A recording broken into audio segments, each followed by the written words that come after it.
And we are live. Hello, everyone. Welcome to Saving Money Unapologetically with your host, PG. That is me. Good Tuesday evening, everyone. Good Tuesday evening, everyone. Welcome to this short and specific live that I'm doing this evening. Sorry that I am coming on late, but better late than never. And it is still terrific Tuesday in my book. I wanted to come to you live this evening, ladies and gents, boys and girls, because there's quite a bit that's going on in our nation as we know it. We are in the middle of an unprecedented presidential election. We have a lot at stake. A lot is on the table, and it is imperative that we exercise our right to vote. As you can see, I'm not hiding anything off of the screen for you, and it is in quotations. The difference between a real threat and a ha-ha threat is irrelevant when you are on the receiving end. They're all real. Meaning, in case some of you may not quite get it, is a real threat and a fake threat. But you cannot sometimes disseminate what is real and what is fake these days. You cannot take something for granted. So, with that being said, handle them as though they are all real. Proactively prepare now. Why preparedness, you guys, gals, boys, and girls, in my book is non-negotiable. I'm going to say it to you one more time, the PG way. Why preparedness is non-negotiable. Why, you may ask? PG, tell us why you think that it's non-negotiable. Well, I think that it's non-negotiable because when you're prepared for something catastrophic or for something that may occur, and for the things that you do have control over, like your own households, your own hut, your own teepee, your own tent, your own cardboard box, your apartment, your condo, your mini mansion, your Mac mansion, your mansion, your whatever, your barn dominium, your tiny home, your trailer, your mobile home, whatever.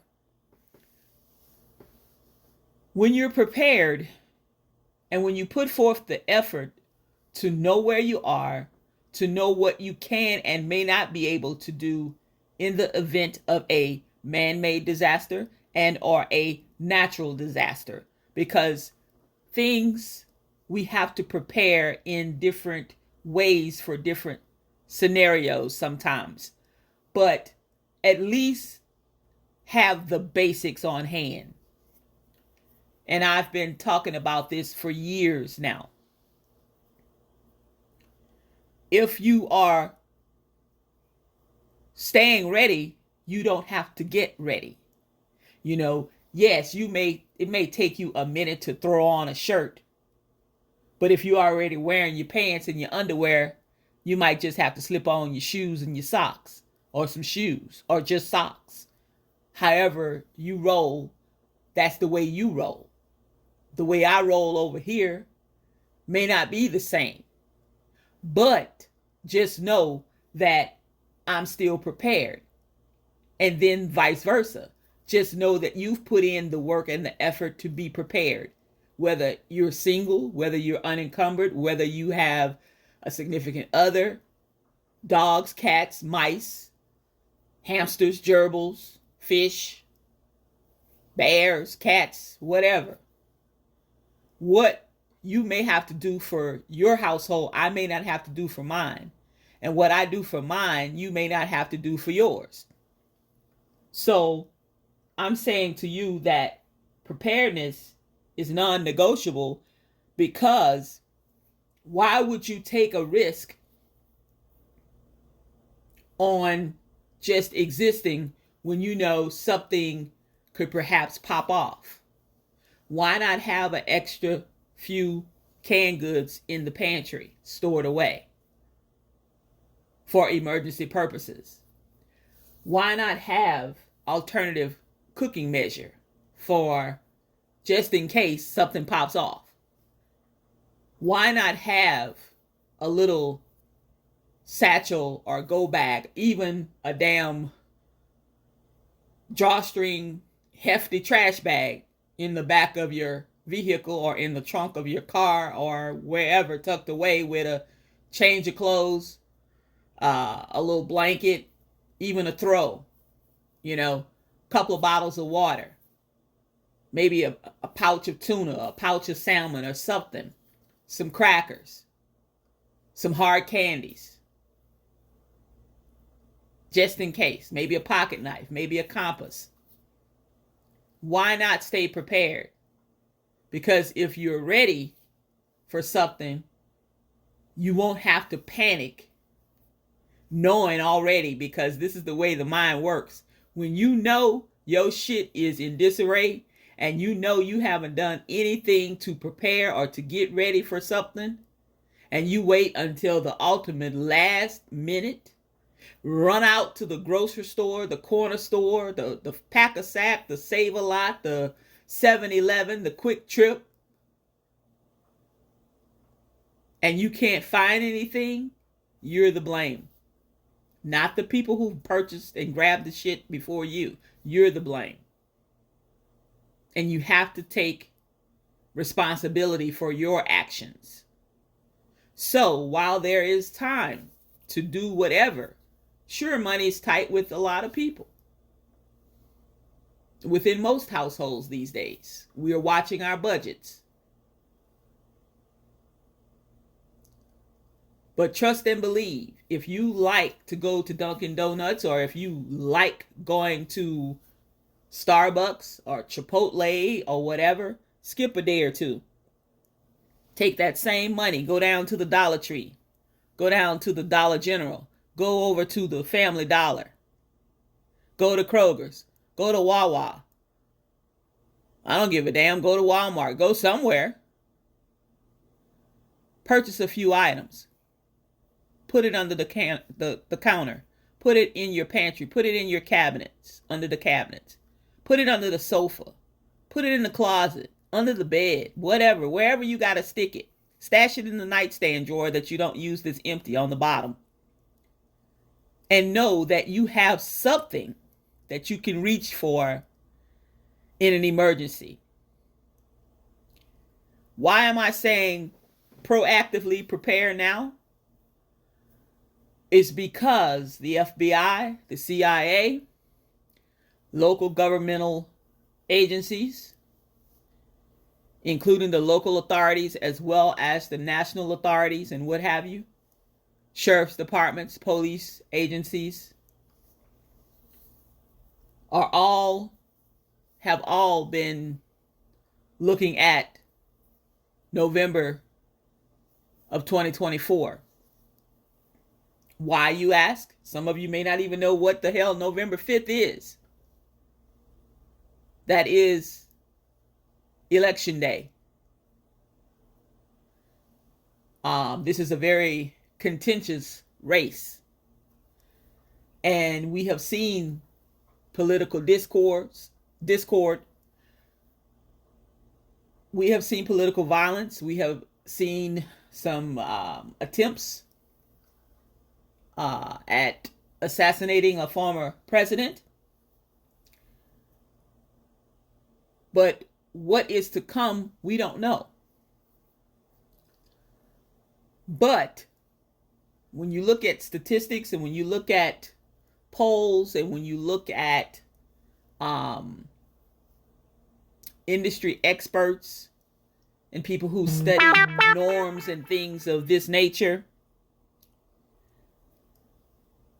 they're all saying the same thing. They're expecting political violence to pop off, especially post-election.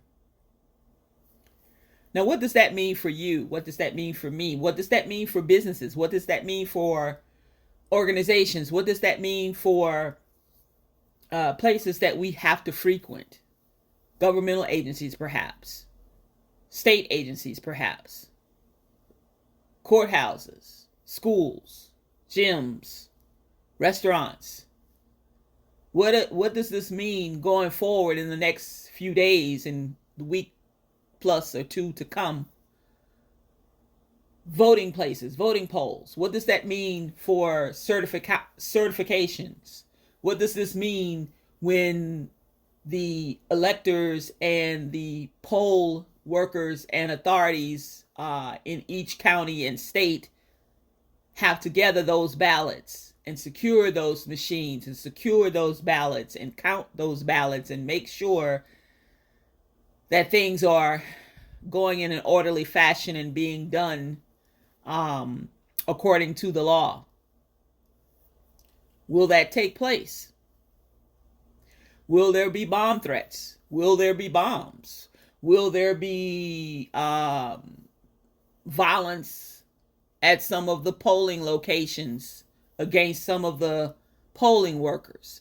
Will there be threats made against people that are ordinary, everyday citizens that are just going to cast their ballots for whomever they choose? We don't know. But who's to say that it won't occur? Who's to say that,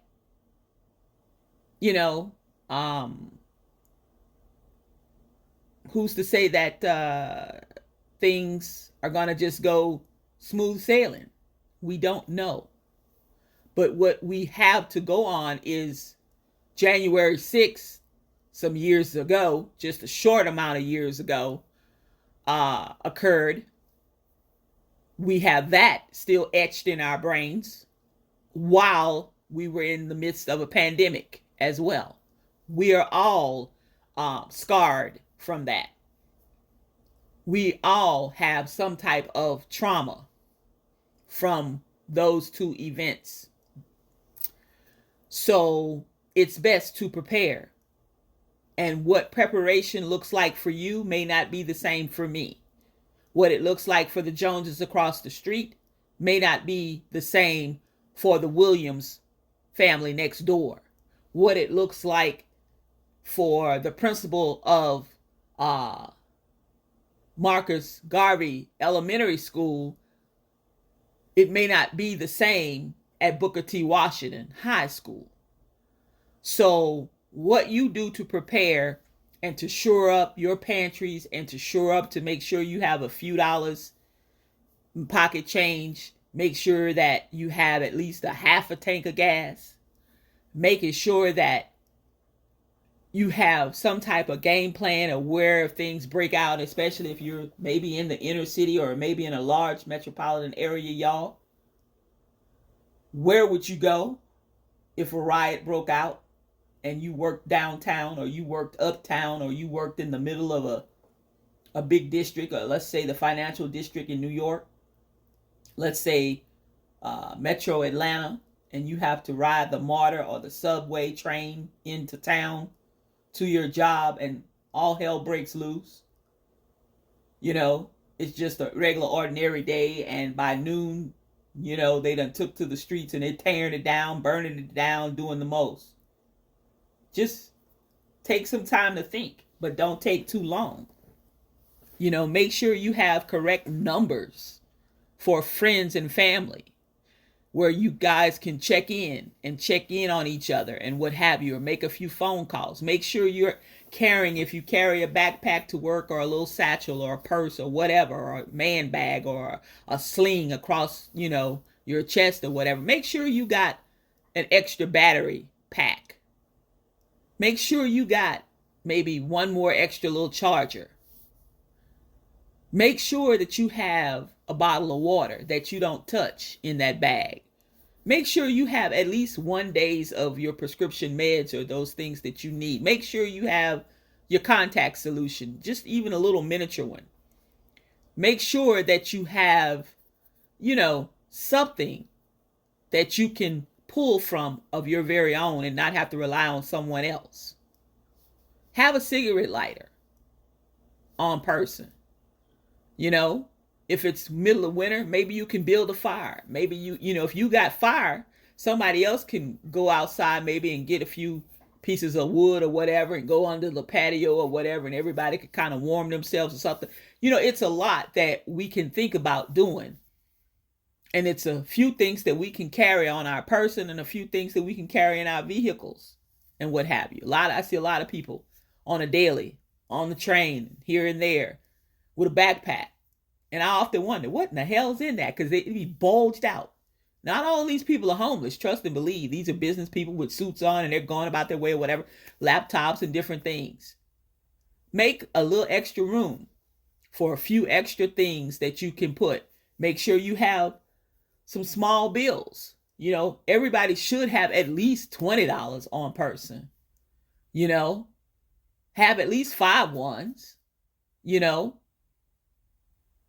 A 10, a 5 and 5 ones, 2 5s and 10 ones, whatever. Take one of the ones and get 4 quarters, whatever. I don't know what you could buy at a vending machine for 4 quarters now, but you can't even use 4 quarters at the 5-quarter store. But I'm just saying, have something on person, something in your vehicle if you're driving or whatever, or you carpooling or whatever.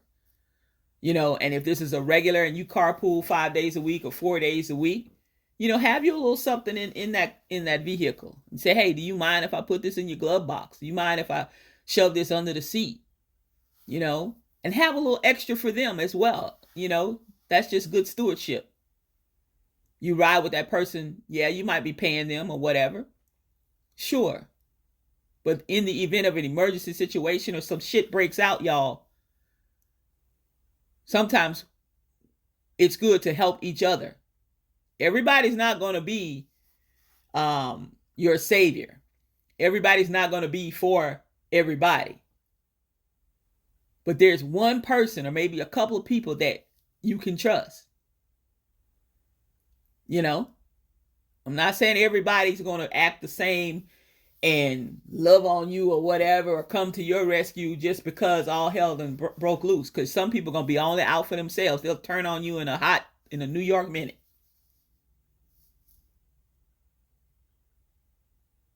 But have something that you can rely on for your own self. And that's what I'm saying. Proactively prepare now. If shit never breaks out, like people were preparing for Y2K,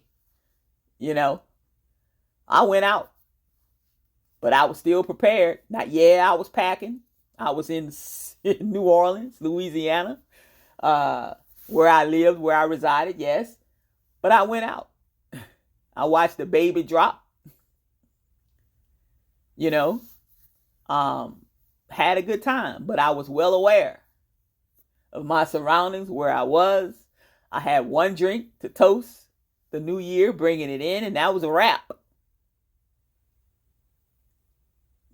Watched the fireworks, a little bit of excitement, got my ass back on that streetcar and got on back down to where I resided uptown. Did I have extra water? Did I have extra things on hand? Yes, I did. Did my power go out? No. Did I lose cell phone service? No, I didn't.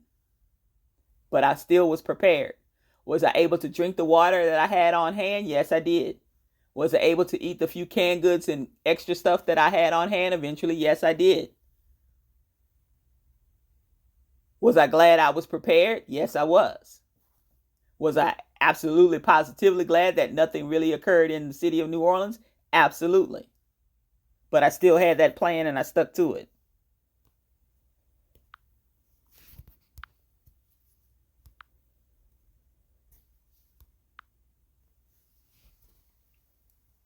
Will there be violence after November 5th?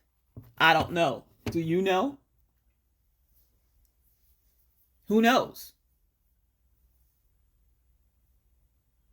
But while we are watching the days go by leading up to this unprecedented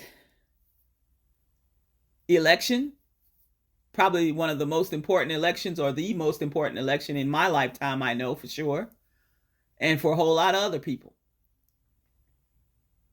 I don't know what the future holds. I don't know what tomorrow is going to be like.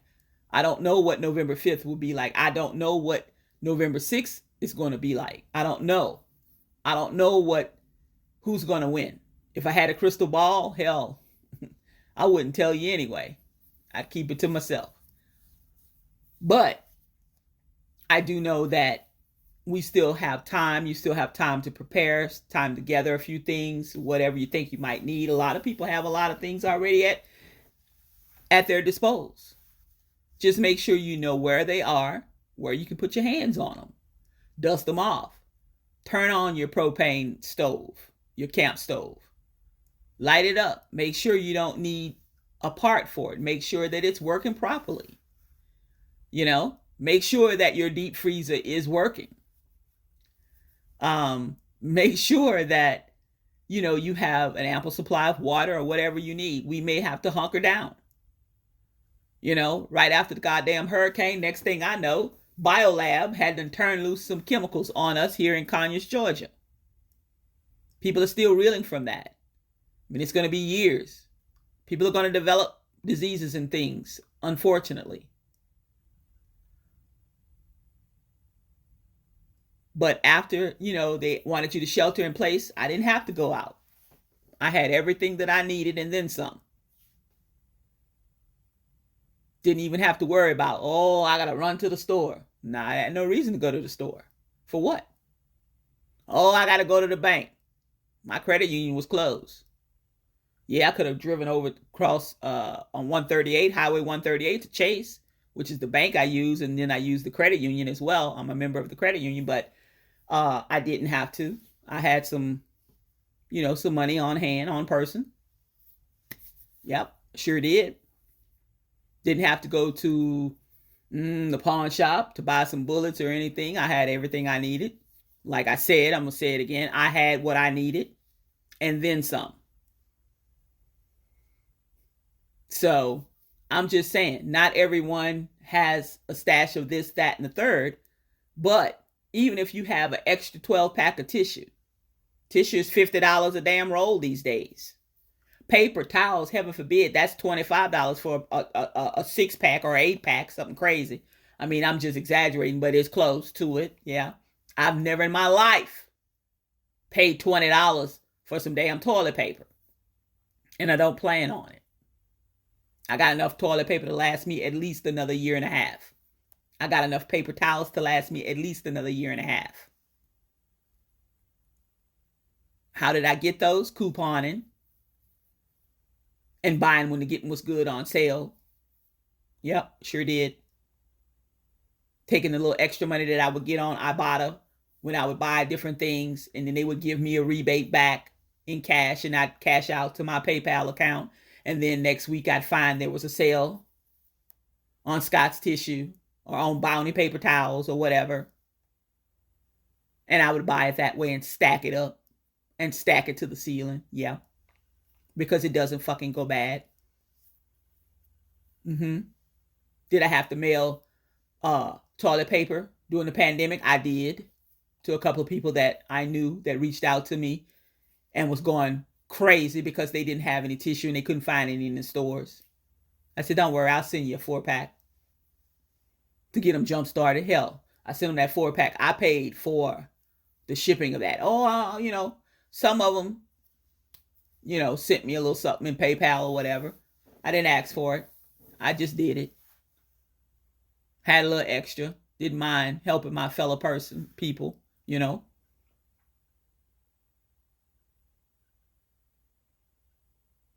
But I tell everybody to be careful. Make sure you get what you need. Take that extra 4-pack of tissue. Put it under the vanity or the sink or whatever. Put it behind the couch so you'll know that it's there. Don't fucking use it. If you run out, go to the store and buy you some more. Act as though you don't have it. And you'll soon forget about it, but in the time of need, trust and believe. Your mind will like, oh yeah, I got that 4-pack behind the sofa. Or I got that 4-pack under the bed. In my little Rubbermaid tote. Or my little blanket box that I slide under the bed. You turn that into, some storage for some extra stuff. Whatever you need. Your kid in diapers, buy an extra thing of diapers as they continue to grow or whatever. Buy the next size up. So if something happens, at least you have those to fall back on. Diapers cost $250 a pack. I've never seen shit that costs like it is costing now. And it's not going to stop. Some of it is not all price gouging. It is what it is. But things still go on sale. I use all kind of rebate apps and stuff that I'm going to buy anyway. A lot of times they'll give me $1.50, $2, $3, $5 back on that item. I was going to have to buy it anyway.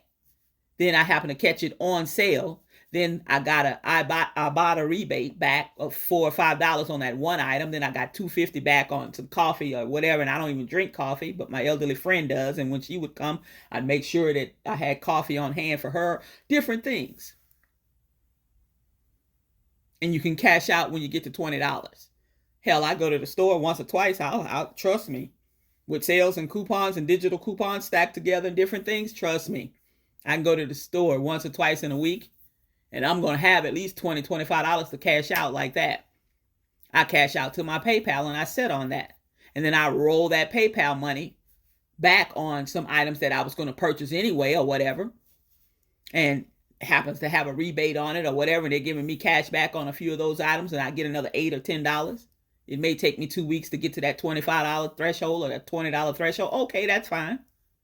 But as soon as I get to the threshold of whatever they say I can cash out at least $20, I'm cashing out because tomorrow's not promised. And tomorrow morning I wake up and Ibotta has gone belly up and then I had $80, $100, $200 in Ibotta and I can't get my money. Well, not the PG. Whatever the threshold is, like upside, whatever the threshold is, I'm going to cash out. Yes, I am. I invite you to use the cash saving apps, the cash apps, especially on items at the grocery stores, at Walmarts, at Targets, gas stations and what have you, because you're going to purchase the items anyway. I'm not saying look on the app and see, you see, let's say Cheerios cereal, for instance, and you were going to go and shop at Walmart. And they were giving back $1 per box of cereal that you buy. Well, cereal is $25 a box. Okay? You don't even eat cereal. So why would you go and buy some cereal, some Cheerios cereal, because you're going to get the $1 back? No. If you were going and get some Starbucks creamer because that's your favorite coffee creamer and you like to purchase the Starbucks creamer over there at the Walmart or over there at the Target, and there was $1.75 rebate, but you were going to run out of creamer in the next day or so, and you happened to be in that store or that was on your list already, and you were going to purchase it anyway because you needed to re-up and restock your refrigerator with it or whatever, and they were giving you $1.50 back, and you happened to catch it on sale for $3.99. Hell yeah! Snap that receipt, snap a picture of that receipt, boom, they'll add that $1.50. Then let's say you got 3 or 4 other little items that you were going to purchase anyway, and those had little rebates. Something had 75 cents, something had a $2 rebate. You end up with $9 or $10 just for going to the grocery store and buying some stuff that you were going to purchase anyway that was already on your shopping list. That's how I play the game. And don't let there be a sale, and don't let Publix have a buy one, get one free. And then they have a Publix little booklet at the front of their store and there's a coupon for it. And then I look on the Publix app, and lo and behold, there's a digital coupon. I'm allowed to stack that digital with that coupon, that store coupon out of the Publix booklet. Yes, I am. Then look on Ibotta and find out there's another $1.25 they're going to give me back on that item. A lot of times they pay me literally to take the item, to buy the item, and I'm getting all my money back, plus I got the item or items. So don't knock it until you try it, y'all. But that's a whole topic for another day and another discussion. But like I said, y'all, I just wanted to come on and talk about being prepared. And by preparedness, I mean that is non-negotiable. We must prepare, for that rainy day. We never know what's going to break out. Always carry a gallon of water in your vehicle, in the back of your truck, in the trunk of your car, whatever. You never know if your radiator springs a leak or one of your hoses pops or whatever. The brand new cars these days, you can't hardly get to it, but you can fill it with water, the overflow reservoir or something to get you off the side of the road or to a safe place. I'm just saying, have a flashlight, in your vehicle. You might have to stop in the middle of nowhere and change a flat tire. Hell, if you can't see, I mean, it is what it is. Have something. Same thing about a natural disaster, a man-made disaster, civil unrest, political violence, whatever. Violence, doesn't matter. Have something that you can fall back on and be ready, or as ready as one can possibly be. It can't hurt. On October the 15th of 2024, when this election goes down in the history books, I can say that I voted on the first day of early voting here in the state of Georgia. Yes, I did. I always like to vote early. Ever since voting early has been a thing. No matter what state I lived in, what township or whatever. If they had early voting, I was going to try to be there for it. And as I get older and young folks ask me, well, PG, what did you do, in 2024? Well, hell, I voted, and I voted early. I voted on the first day the state of Georgia opened up their early voting places. I was in that line, casting my ballot, doing my civic duty, because people died for PG and others to have the right to vote. So certainly, I was going to do my part. Well, y'all, that's all I have for you. All I'm saying is let's all work together, come together. Each one can save one. Each one can teach one. Make sure that you are preparing, for whatever is to come in the near future. Make sure you are shoring up your household. Don't worry about the Joneses.